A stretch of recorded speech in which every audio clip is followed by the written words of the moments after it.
ಎಲ್ರಿಗೂ ನಮಸ್ಕಾರ. ಇವತ್ತು ಬೆಳಿಗ್ಗೆನೆ ಎದ್ದು ನಮ್ಮ ಹಸುಗೆ ಒಂದೆರಡು ಹೂವು ತಿನ್ನಿಸ್ಬಿಟ್ಟು ಸೀದಾ ಕಾರ್ ಹತ್ರ ಹೋದೆ. ಸೊ ಒಂದು ಸ್ಕ್ಯಾನಿಂಗ್ ಬಂದಿತ್ತು, ಸ್ಕ್ಯಾನಿಂಗ್ ಮಾಡಬೇಕಾಗ್ಬಿಟ್ಟು ಸೊ ಕಾರ್ನೆಲ್ಲ ಕ್ಲೀನಾಗಿ ವಾಶ್ ಮಾಡಿ ನನ್ನ ಲಗೇಜ್ ಎಲ್ಲ ಏನೇನಿತ್ತು ಅದನ್ನೆಲ್ಲ ಎತ್ತಿ ಕಾರ್ ಒಳಗಡೆ ಬಿಸಾಕಿ ನಮ್ಮ ತಂದೆಯವರು ಕಾರ್ನ ಸ್ಟಾರ್ಟ್ ಮಾಡಿದ್ರು. ಸೀದಾ ನಾನು ಹೊಂಟಿದ್ದೆ ನಮ್ಮ ಹೊಸಕೋಟೆಯಿಂದ ಉಪ್ಪರಹಳ್ಳಿಗೆ ಹೋಗೋ ರೋಡಲ್ಲಿ. ಪೆಟ್ರೋಲ್ ಇಲ್ಲ, ಫಸ್ಟ್ ಪೆಟ್ರೋಲ್ ಬಂಕ್ ಹತ್ರ ಹೋಗ ಅಂತ ಹೇಳಿದೆ. ಸೊ ಯಾವ ಕೆರೆ ಅಂತ ಗೊತ್ತಿದ್ರೆ ಕಮೆಂಟ್ ಸೆಕ್ಷನಲ್ಲಿ ಕಮೆಂಟ್ ಹಾಕಿ. ಅಲ್ಲಿಂದ ಒಂದು 2,000 ರೂಪಾಯಿ ಪೆಟ್ರೋಲ್ ಹಾಸ್ಕೊಂಡೆ. ಸೊ ಯಾಕಂದರೆ ನಾನು ಹೋಗ್ಬೇಕಾಗಿದ್ದೆ ಸರ್ ಸುಮಾರು 100 ಕಿಲೋಮೀಟ್ರು.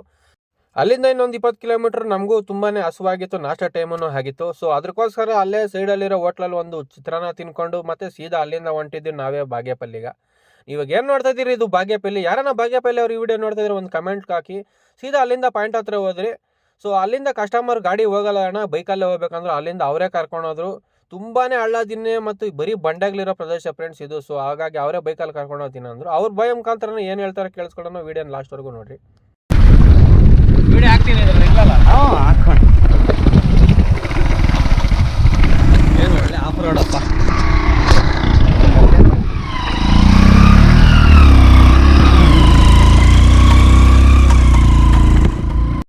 ಇವ್ರ ಗಾಡಿನ ಬರೀ ಈ ರೋಡಲ್ಲಿ ಓಡಾಡೋಕ್ಕೆ ಇಟ್ಕೊಂಡಿದ್ದಾರೆ ಫ್ರೆಂಡ್ಸ್. ಮಾತಕ್ಕೆ ಮುಂಚೆ ವೀಲಿಂಗ್ ಅಂತೂ ಪಕ್ಕ ಎತ್ತೈತಿ ಗಾಡಿ. ಸೊ ವೆಯ್ಟ್ ಇರೋದ್ರಿಂದ ಸೊ ನಾನು ಅಲ್ಲಿವರೆಗೂ ಹೋಗಿ ವೆಯ್ಟ್ ಮಾಡ್ತಾಯಿದ್ದೆ. ಅವರು ಹೋಗಿ ನಮ್ಮ ತಂದೆಯವ್ರನ್ನ ಕರ್ಕೊಂಬರ್ತೀನಿ ಅಂತ ಹೇಳಿದ್ರು. ಸೊ ನಾನು ಅಲ್ಲೇ ಕೂತ್ಕೊಂಡು ಯೋಚನೆ ಮಾಡ್ತಾಯಿದ್ದೆ, ಇಂಥ ಕಾಡಲ್ಲಿ ಇವರು ಒಬ್ಬರೇ ಇರ್ತಾರಂತೆ ಫ್ರೆಂಡ್ಸ್. ಇಲ್ಲಿ ಕೋಳಿಗಳು ಸಾಕ್ತಿದ್ದಾರೆ ಮತ್ತು ವ್ಯವಸಾಯ ಮಾಡ್ತಿದ್ದಾರೆ, ಜೋಳ ಅಂತ ಚೆಲ್ಲಿದ್ದಾರಂತೆ.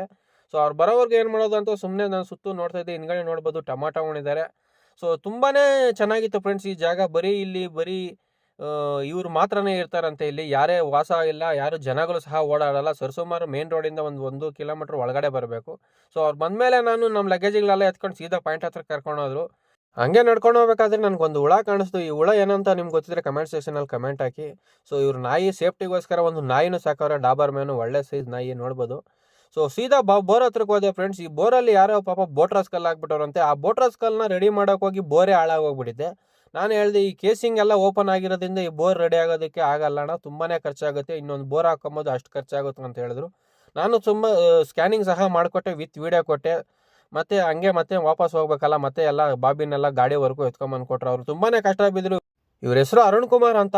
ಪೋಕಮಾಕನಪೆಯಲ್ಲಿ ನಾನು ವೀಡಿಯೋಸ್ನ ಡೈಲಿ ನೋಡ್ತಾ ಇರ್ತಾರಂತೆ. ಸೊ ನಾನೇ ಸ್ಕ್ಯಾನಿಂಗ್ ಮಾಡ್ಕೊಳ್ಬೇಕಂತ ಹೇಳಿದ್ರು. ಸೊ ನಾನು ಹೋಗಿ ಸ್ಕ್ಯಾನಿಂಗ್ ಮಾಡಿಕೊಟ್ಟೆ. ಸೊ ಮತ್ತೆ ಅಲ್ಲಿಂದ ಮತ್ತೆ ವಾಪಸ್ ಬರಬೇಕಲ್ಲ, ಎಲ್ಲ ಮತ್ತೆ ಗಾಡಿಗೆ ಎತ್ಕೊಂಡು ಸೀದಾ ನಾವು ಬಂದಿದ್ದೀವಿ ಲಾಸ್ಟು ವಾಪಸ್ ಅಂತ. ನಿಮ್ಗೆ ನಮ್ಮನ್ನ ಇಲ್ಲೋರ್ಗೂ ಈ ಸಾಗಿಸ್ಕೊಂಬಂತ ಈ ಗಾಡಿನ ನಿಮ್ಗೆ ಒಂದ್ಸತಿ ತೋರಿಸ್ಬಿಡ್ತೀನಿ ನೋಡ್ರಿ. ಈ ರೋಡ್ಗೆ ಇಕ್ಕೊಂಡಿದ್ದಾರೆ ಗಾಡಿ. ಈ ಥರ ಇರೋ ರೋಡ್ಗಳಿಗೆ ಈ ಥರ ಇರೋ ಗಾಡಿನೇ ಬೇಕು. ಹಾಗೆ ನಾನು ಸ್ಕ್ಯಾನಿಂಗ್ ಹೇಗೆ ಮಾಡ್ಕೊಟ್ಟೆ ಅಂತ ಅವ್ರನ್ನ ಕೇಳಿದೆ. ಅದ್ರಿಗೆ ಅವ್ರ ರಿಪ್ಲೈ ಏನಿತ್ತು ಅಂತ ನೀವೇ ಕೇಳಿಸ್ಕೊಳ್ಳಿ. ಹೌದಾ, ನಾನು ಸ್ಕ್ಯಾನಿಂಗ್ ಚೆನ್ನಾಗಿ ಮಾಡ್ಕೊಟ್ನಾ? ಸೂಪರ್ ಆಗಿ ಮಾಡ್ಕೊಟ್ರೆ. ಸರಿ ಅಣ್ಣ, ಈ ವಿಡಿಯೋನ ಹಾಕ್ತೀನಿ ಇಬ್ರು ಇದ್ರಲ್ಲಿ. ಸರಿ ಆಯ್ತು, ಸರಿ ಅಣ್ಣ.